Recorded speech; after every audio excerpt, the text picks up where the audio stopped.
ہاں جی، بس اس کے بعد ایسا ہوا کہ تمام موقع ملا سینئر شعراء کے ساتھ بیٹھنے کا، جیسے فراز صاحب ہیں، افتخار عارف ہیں، ساقی فاروقی ہیں، ان کے ساتھ حلیم قریشی ہیں.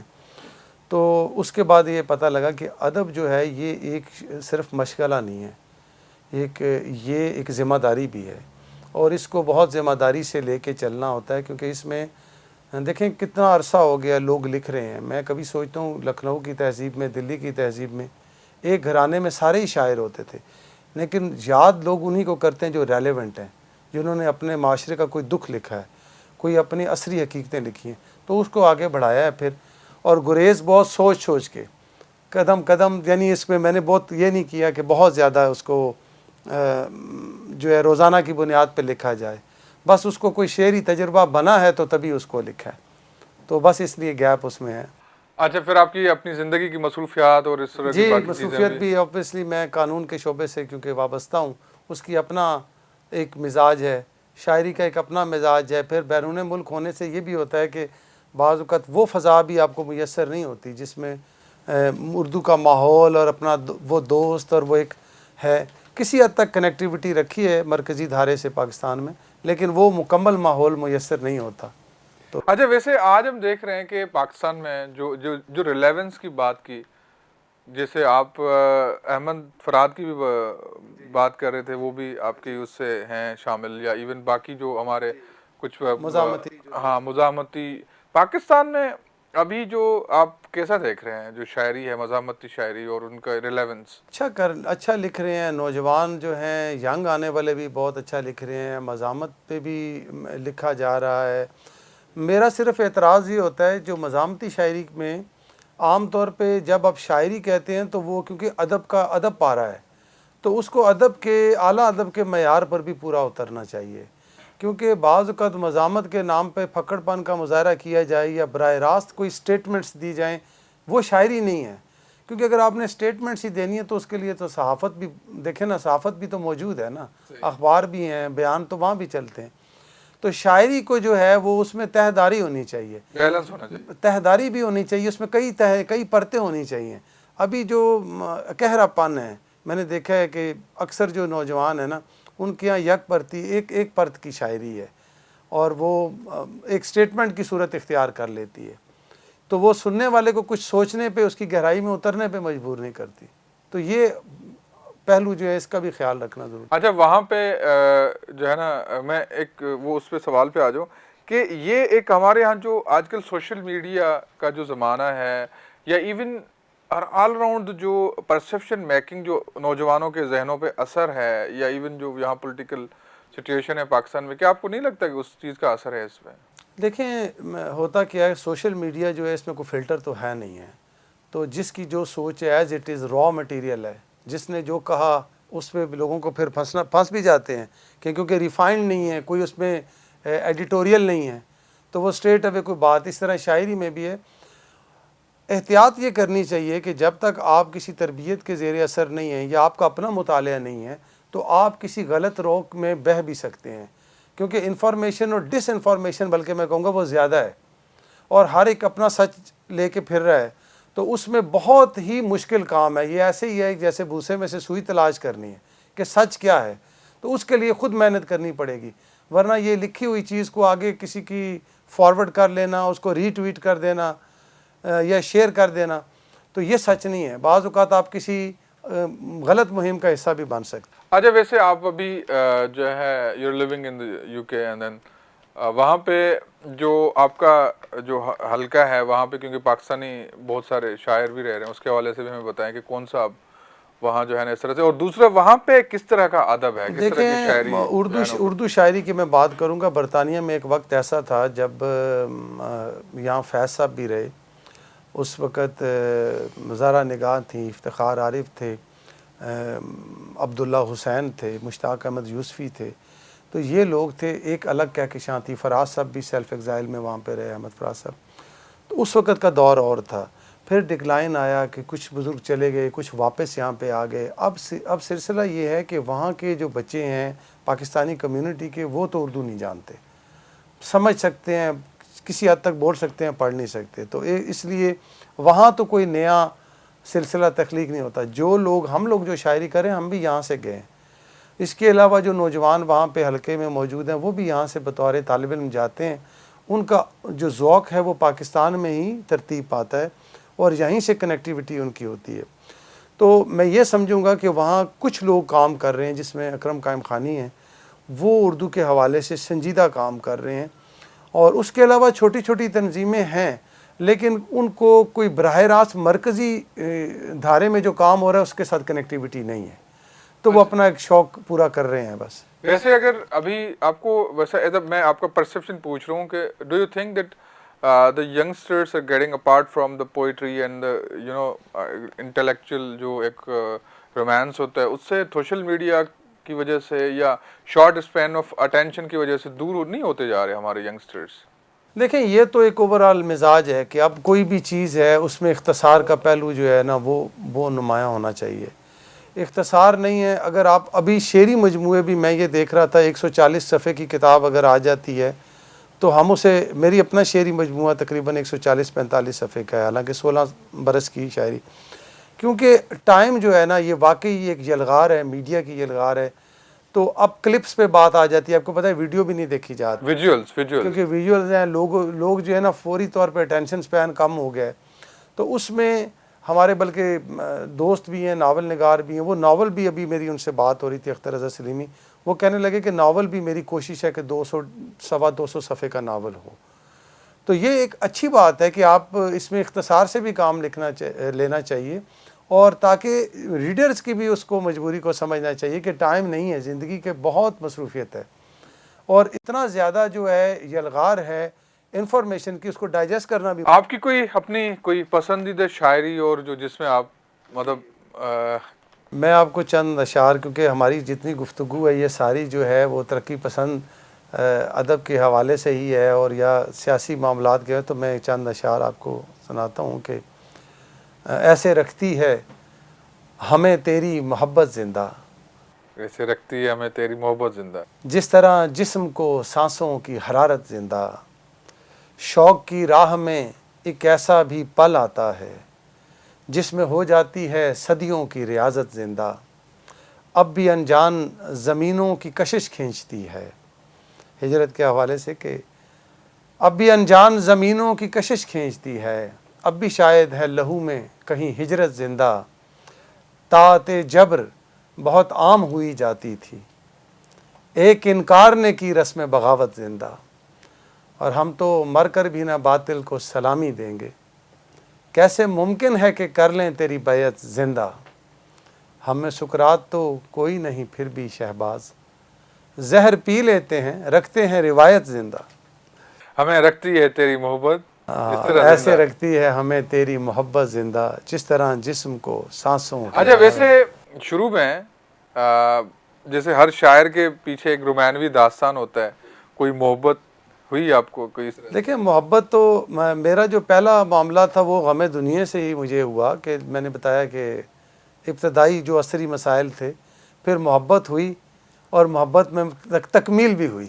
اچھا کیا بات ہے, کیا بات ہے. تو اس لیے میری محبت ادھوری نہیں ہے, مکمل محبت ہے. اس لیے میرے ہاں اور مسائل شاعری میں نظر آتے ہیں کہ محبت جو ہے وہ مجھے ملی, تکمیل کے بعد اب آگے کا سفر شروع ہوا.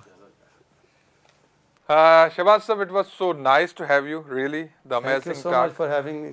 Thank you so much for your time.